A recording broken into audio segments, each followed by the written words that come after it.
Hey guys, कैसे हैं आप लोग? होपफुली आप लोग बिल्कुल ठीक होंगे। और आज हम पढ़ रहे हैं IFRS। ऑलराइट, ये एक रिक्वेस्टेड वीडियो है। शमी ने इस वीडियो की रिक्वेस्ट की थी, so let's thank her for that. ठीक है, now IFRS stands for International Financial Reporting Standards। इसका क्या मतलब है? बेसिकली IFRS आपको स्टैंडर्ड्स रूल्स देता है जिसके मुताबिक आप अपनी फाइनेंशियल रिपोर्टिंग करेंगे। फाइनेंशियल रिपोर्टिंग से क्या मुराद है? जितनी भी हम स्टेटमेंट्स बनाते हैं, balance sheet, retained earning, income statement and so on, इन सब के स्टैंडर्ड्स हमें IFRS देता है कि किस फॉर्मेट से बनानी है, किस तरीके से बनानी है, क्या पहले आएगा, क्या बाद में आएगा एंड सो ऑन। अब मुझे यकीन है कि आपने ये कभी ना कभी ज़रूर सोचा होगा कि यार हम इतनी बकवास क्यों करते हैं, हम डायरेक्ट लिख दें, जिसका जो दिल आए, जैसे दिल आए वैसे रिपोर्टिंग करें।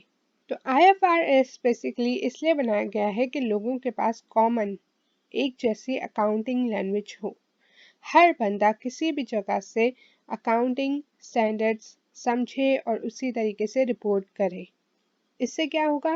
पढ़ने वालों को भी इजी होगा। ठीक है, वो कहीं की भी रिपोर्ट लेंगे वो समझ पाएंगे, और बनाने वाले को भी इजी रहेगा।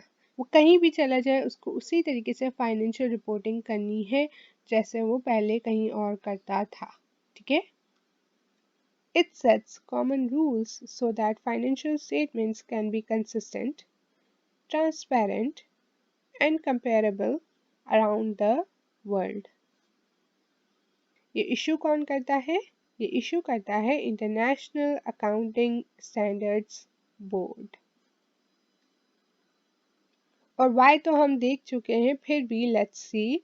दे वर established to create a common accounting language so that businesses and their financial statements can be consistent, एक जैसी रहें, and reliable from company to company and country to country. That's it for this video. I really hope you guys liked it. If you did, make sure to give this video a thumbs up, do subscribe and share, and I will see you guys in my next video. Bye guys.